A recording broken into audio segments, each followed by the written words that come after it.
Well, it's a lot of energy. I like it. It's a lot of energy. At night time. You know what it was? World Cup energy. World Cup energy indeed.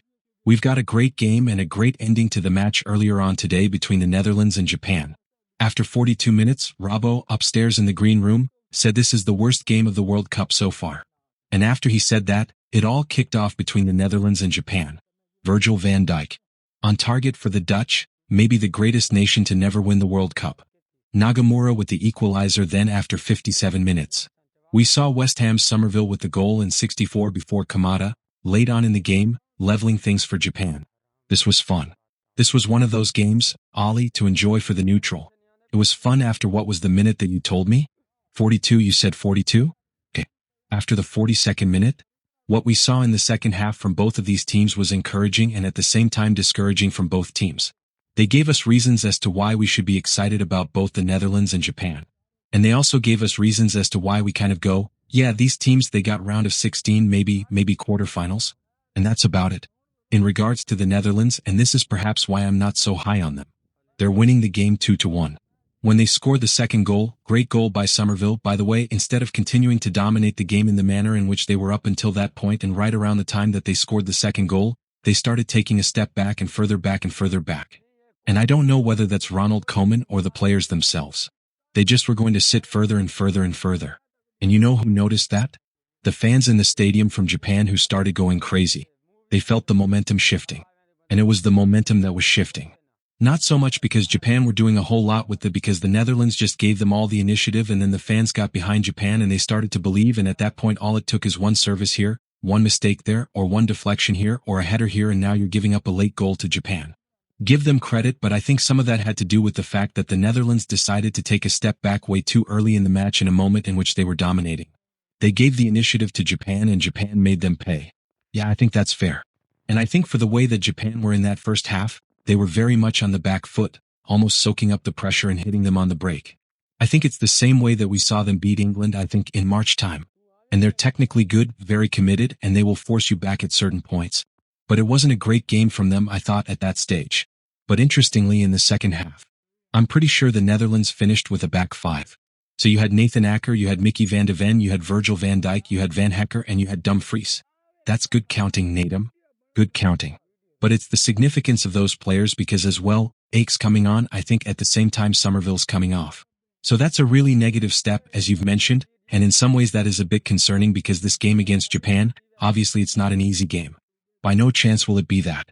But I thought it would have been more positive, to be honest. It's a fascinating point you both make. Casey Keller spoke about it, comparing the US and Mexico and their approaches after they score in games and how Mexico, when conservative, and you're saying we see the same here with the Dutch. Where's your credit for Japan here in this? Well, the credit for Japan is that you like the quality of play that they have up until they get to the final third. There's a lot to like about Japan in the technical quality of their game, the possession of their game in the middle third. But once they get into the final third, that's where I have questions about Japan and how they're able to finish their opportunities. But again, once the Netherlands gave them the initiative, then they started swinging balls in, which seemed like, all right, what happened? Japan swinging balls, and that kind of plays into the hands of this back five that you're talking about, not in, because then the Netherlands are just going to clear the danger and they're going to move on with their lives and going to win the game. But what do you know? It is Japan that is winning a header with all those numbers that the Netherlands had behind the ball. Yeah. Who's attacking the ball? The Japanese player. Kamara is the one that attacks the ball and actually scores a goal. The sense of belief from Japan was there even more so. And you talk about whether a crowd can make a difference or not. I thought it made a difference today. I thought in that stadium you could sense, look, I'm not from Japan. You could sense Nippon. I'm like, all right, okay, all right. Who's the one with energy now? Well, I felt like it was. Like Japan were being pushed forward by their own fans, whereas the Netherlands, the Dutch, who we think, oh, Orange Crush, and they're going to fill the stadium. They went quiet because they felt it too. It's like, wait. Now we're just hanging on? Is this what we're going to do? We're just going to hang on here? I give credit to Japan for believing they were capable of doing this, whereas at the point that the Netherlands scored the second goal, I didn't think that Japan had in them to come back. They believe, far more important, they believe that instead of me believing in them and they're going to score the game-tying goal, which feels like a win to them and it feels like a loss to the Netherlands. They've never made the quarterfinal of a World Cup. They have players sprinkled throughout all the top leagues in Europe. Is this the team to finally make a run to AL stage? I just don't know. I think this tournament itself is so tricky because there is that extra round and who you face then. We don't even know who it's going to be now. The team that could finish third in one group might be far stronger than the team that finishes third in another. So for Japan, it's a great comeback from them. I think they were celebrating that game at the end because they knew how significant it was for them. But that doesn't really scream of a team to me that's going to be getting to the quarterfinals and beyond. I think they celebrated that because they felt they were underdogs. I think for the most part they played a great role as an underdog. But I don't know how far they can take you into the latter rounds of a tournament. Yes, they'll be very tough to play against. I think they were dogged. They were competitive. They had the quality when they needed to. And they had enough speed to sort of force you back and keep you honest. I've got to say as well though, the goal from Kamada, he has no idea what's going on. Someone's headed that onto his head. But, as far as like drawing up, like I'm going to do as little as possible. Well, I do care. I do care. Just because I'm not going to make this about me. I'm going to make this about me. There was a goal that I thought I scored for Man City, I think against Birmingham City. I headed it, saw it go into the net, happy days. It brushed the foot of Carlos Tevez and Carlos said this is definitely my goal and there's no way that you can have it. So I'm a little bit touchy about those moments where someone does nothing and gets something for it. You didn't get that bonus, no? No, thankfully not. But think about it though, it's two Japanese players getting their head on the ball before the Netherlands are able to react. And yes, it is by accident, yeah, the flex of him, but the first header was well won by Japan. And it's something that you alluded to earlier in the substitutions that were made from Ronald Koeman.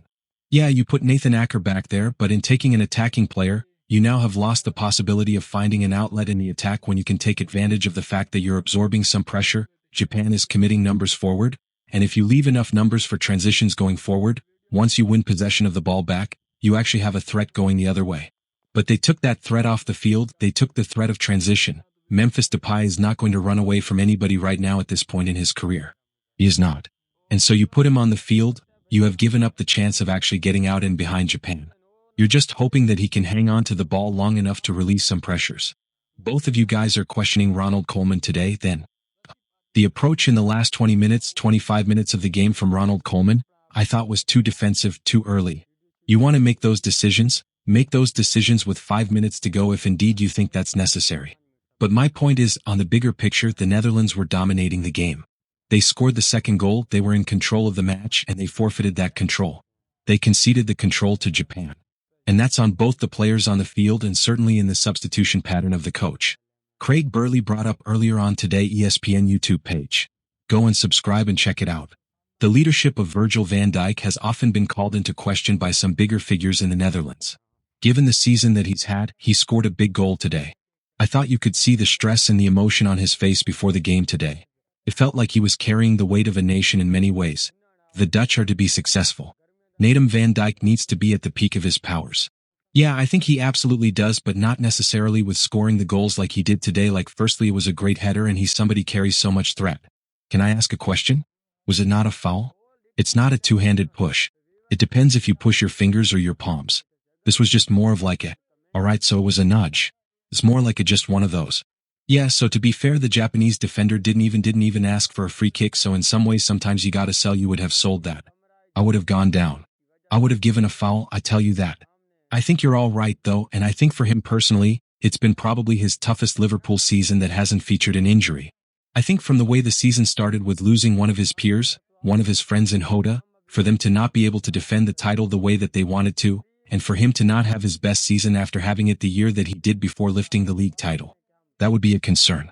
But now that he's back and he's playing in the World Cup, as we will say today, we will say tomorrow, we'll say to the very end, playing at the World Cup is the peak. Peak of football. A two-handed push.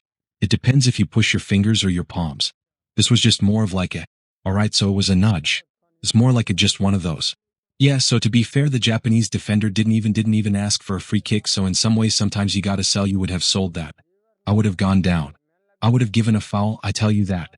I think you're all right though, and I think for him personally, it's been probably his toughest Liverpool season that hasn't featured an injury.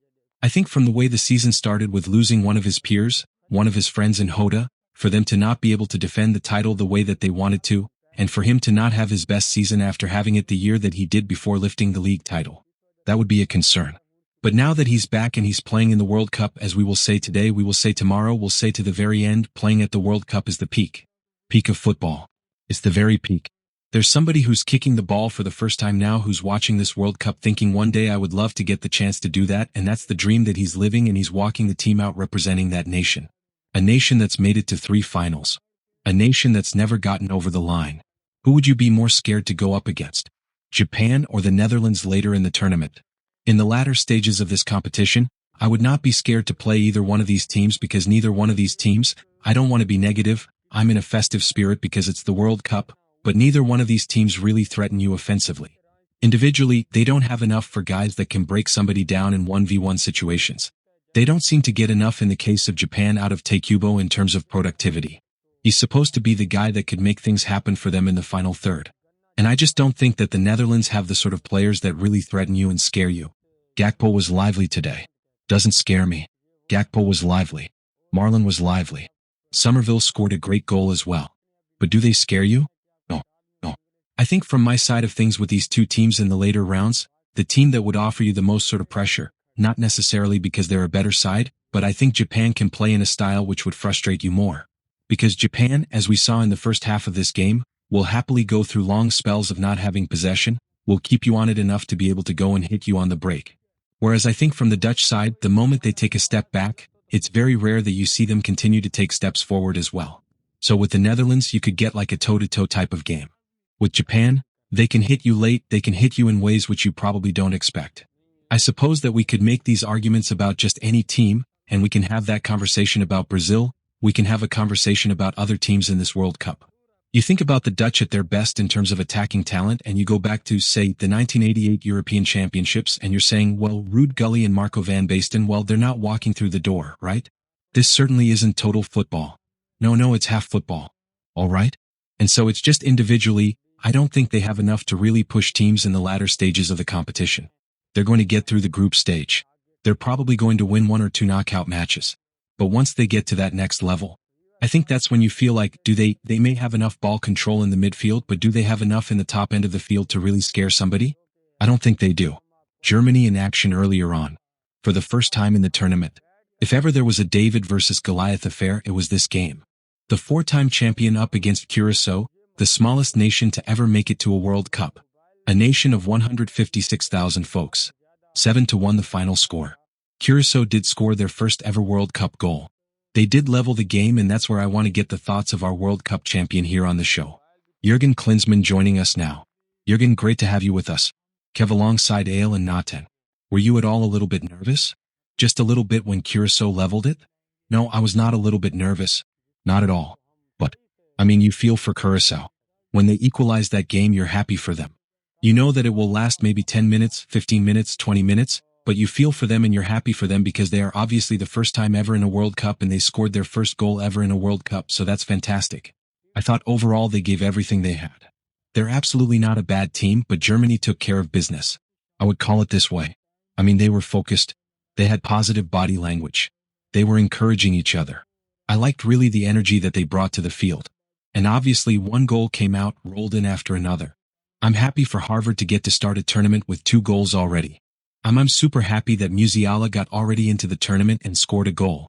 And they're looking good. Obviously it's not Ivory Coast or Ecuador they played, and they know that. But it was a very professional performance. Yeah, very focused and positive. And yeah, now they can look forward to meet the Ivory Coast, and that's going to be a whole different ballgame. It's so true. Focused and positive. They've won 10 straight games now, the Germans. Yet Robbo and Craig sat here earlier on today and said they're not contenders in this World Cup. Is there anything about what you saw today that would suggest otherwise, Ollie? First of all, when you say Robbo and Craig, that's 2 very angry guys. Okay, this is a night crew. It's a different feel about this crew, all right? And not nearly as angry. He says angrily. Let me just address this game for a second. This is sort of a match in which if Miroslav Klose was on the field, instead of having a bunch of guys scoring goals today, he would have scored all 7 and then ends up as the leading goal scorer in the World Cup. We all ask ourselves the question. It's like 2002 against Saudi Arabia. This sort of thing. And you think of what Germany was today when the game was relatively close. Not when it was 6-7-1, but when it was relatively close. What I like the rotation and player interchange in the attacking half. I like the freedom of movement of Florian Wirtz and the combinations with Jamal Musiala. The couple of touches that Florian Wirtz, one of them ends up in the layoff to Amecha when he scores the first goal. There's a couple of through balls that he plays to Leroy Sané that should have been goals that were not. But that freedom of movement that he has makes him a different player for Germany than what he was for Liverpool this whole season. And Mecca, I thought, was very active and overpowering players in the midfield. But I still think, to the point that perhaps Stewie and Craig were making earlier, there are certain things in certain areas about Germany that concern me. In the midfield, there are numbers short, structurally speaking. Because in Mecca, he's going to go and join in the attack, which then means that Pavlovic has to cover a whole lot of ground defensively. That does not get exposed against Curacao, but it may get exposed by other teams. And the problem is that one of the guys that could be top-end, elite-level midfielders for you is playing as a right-back. And he's not a right-back.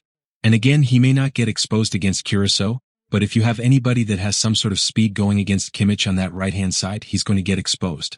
Believe me when I tell you I can recognize players that struggle with speed. I did that for the length of my career. I know when somebody struggles with speed. And Kimmich is a guy that struggles with speed. Now, it's not his fault that he's being put out there in that position. But when he gets isolated against somebody that can run at him, they're going to have issues there. And they're going to have issues in the midfield because you have Wirtz floating over here. You have Musiala floating over here. You have a Meta pushing forward being also floating somewhere top of the 18-yard box. They lose the ball now, it's probably chasing the world. I'm just saying not exposed against Curacao, but it may be later in this competition. So I'm going to see it slightly differently. Alright. And what I'm going to say is, as far as Germany played in this game, it was suited to this match itself. I wouldn't be surprised if Nagelsmann has a different plan for the different games that come ahead. I think that's the skill that he will have as a coach, and those players themselves will understand that, yes, you can play Pavlovic and Metzger in that midfield area. For this game. I think if there's a game which requires more in there, I think he'll play more in there. I think whether he throws in a Gretzky to play alongside him, for example, or other players, or maybe even Kimmich goes in there and they put somebody else in it right back, I think he's going to be adaptable like that. But also, this is the thing that's most important to me, which is sort of like the way we love and hate football. The stats that we've put out for this game here are almost exactly the same as the Switzerland versus Qatar game. One game finished 1-1, one finished 7-1. So we're trying to find a negative in terms of how this Germany game went. But in reality, they did the job that was required of them. Yeah, I'd love to get the thoughts of Jurgen really quickly. A quick thought. It's just I did not find the negative. I was asked if this was a team that was going to win this thing. Yeah. This is Kevin's fault. It's Kevin's fault. Okay, sorry, Kevin. Jurgen, to Nadim's point about Julian Nagelsmann and his managing of this situation, preparing for later on in the tournament, what do you think? Oh, absolutely. He has plan B, plan C, plan D. If it doesn't work out, or if the threat is too much coming over the left wing from an opponent, whoever that is, and Kimmich would maybe possibly struggle then with the speed, he has definitely the plan B to move Kimmich into the sixth role and put a center back to the right position or figure out a different way of doing it. I mean, they're going through those scenarios often. All day long, the coaching staff, they always think about what if. I think, they know that now with the Ivory Coast or with Ecuador, it's going to be so different because they bring physicality to the table. They are strong. They are provocative. They are nasty in certain ways. So they prepared differently, obviously, for these two opponents than they prepared for Curacao. But I got to give them a compliment because they took Curacao seriously. They were in there. I mean, obviously, they scored in the equalizer. They looked a little bit stupid in that moment. But then they took care of business, one goal after another. And they brought, so many players already on the score sheet that helps them. That gives them already confidence, especially Musiala, especially Undar, who came in as a sub-player. To have them on the score sheet is important. And yeah, I mean, for the coaches now, it's really the next 5.5 weeks if you stay that long in the tournament, obviously until the end. Every day 24/7 you think about those scenarios. What if it doesn't work out on that side? What if it doesn't work out in the center pairing? And Alejandro has a great point there. It's a new combination there. Well, with Metzger then going a little bit too much forward and Pavlovic then has to cover him up, then there's a solution possibly that Goretzka comes back in. Obviously, Goretzka and Kimmich are best buddies from Bayern Munich. And if Kimmich shifts then into the sixth role, they know each other inside out. So they have those options on the table and they can do and utilize them any time of the game. I think important is that now comes a real test in the next game where they figure out, okay, are they also physically ready for the real opponents? And with Ivory Coast, you're going to have that. Yeah, you certainly are indeed. You mentioned feeling sorry for Curacao, Jurgen, and also feeling maybe a little stupid conceding a goal to Curacao. How do you feel about this broadened World Cup tournament, 48 teams and some weaker opposition, that you see a 7-1 score like this at the grandest stage? No, I mean, we all knew that there will be some results in the group stage. They are a little bit exaggerated. And you can have that discussion, absolutely. Why so many teams now and how it was split and in the different continents? Because obviously the European sides, they were kind of the victim of this whole 48-team scenario because they could just add a few ones, and a team like Italy is at home right now.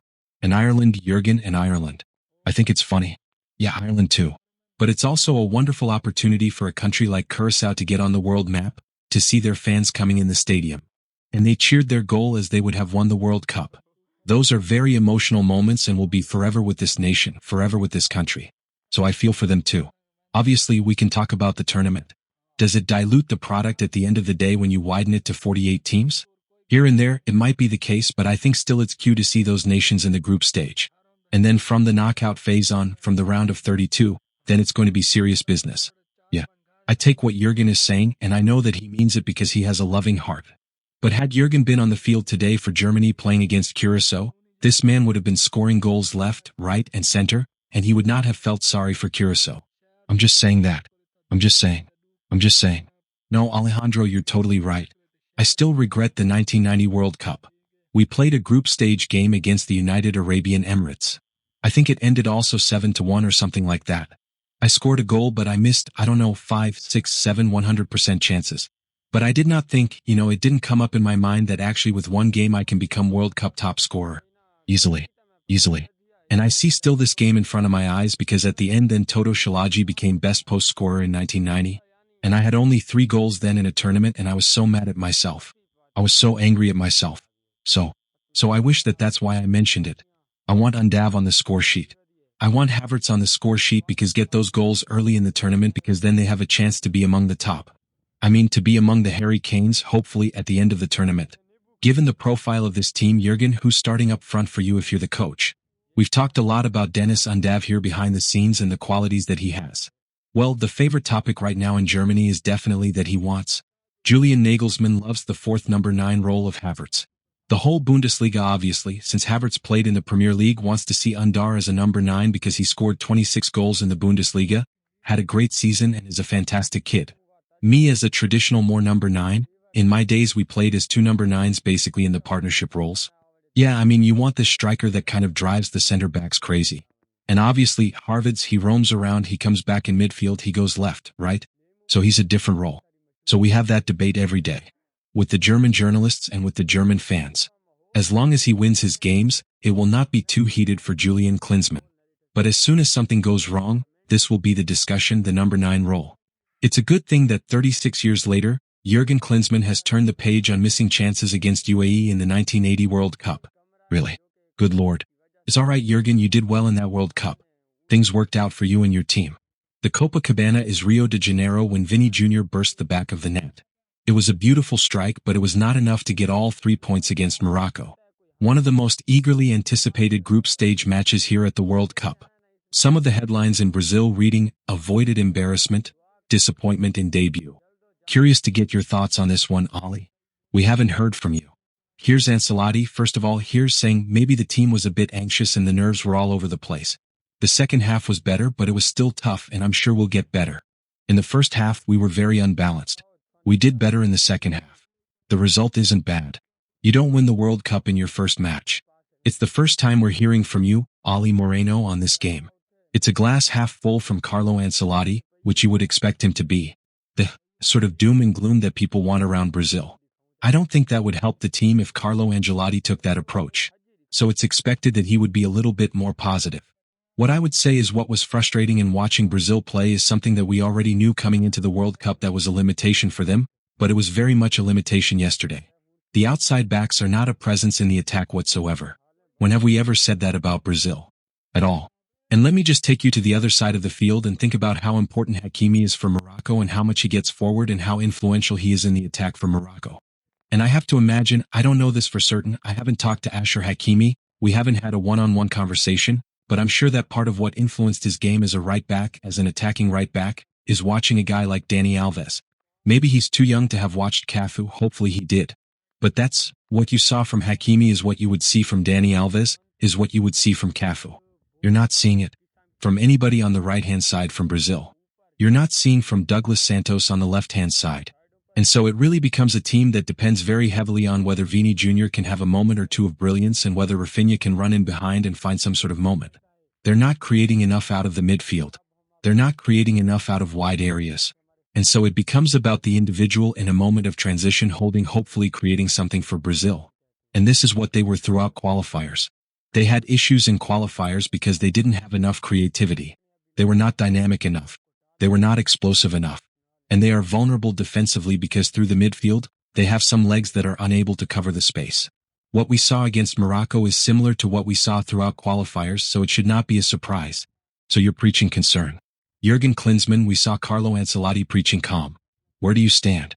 No, I think Ale is absolutely right. The fullback positions are there, a thing to talk about.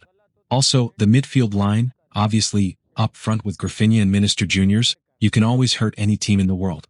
But I also kind of are on the side from Carlo Ancelotti saying, you don't win the World Cup in the first game, I think it was important that they showed a decent performance to get into it because they were definitely nervous. They were a little bit anxious of getting into that tournament after the last couple of years. Everybody was offloading on Brazil because they left in the quarterfinals in Qatar, which actually had a very, very good showing in Qatar in that tournament. So I really think that this team can grow and they find solutions. And Carlo Ancelotti is maybe doing the same move as Jogi Löw did in Brazil in 2014. He put 2 center-backs as a left back and a right back and just kind of shut the door, basically. And the rest was done by the attacking players. I think he has that experience to maneuver the team through the group stage step by step. And then, obviously, once they get their first couple of goals under the belt, it is a team that can really do well this tournament. So I still have to hope that they're going to be the winner of the tournament. So this is his first sort of venture into international football, isn't it? But for some reason, as you read in every word he said there, I fully believe it. I fully believe that's how he's seen things. And maybe some of this is due to, I don't know whether you can call it trauma or just memory of Real Madrid doing this every single year, it felt like in the Champions League. But he's right, you don't win the tournament after this first game. And the example that was used, I think it was about USA a few days ago, was Argentina losing Saudi Arabia at the last tournament. What a terrible start that was for them. For Brazil, they've gotten a point and you know that they can get better.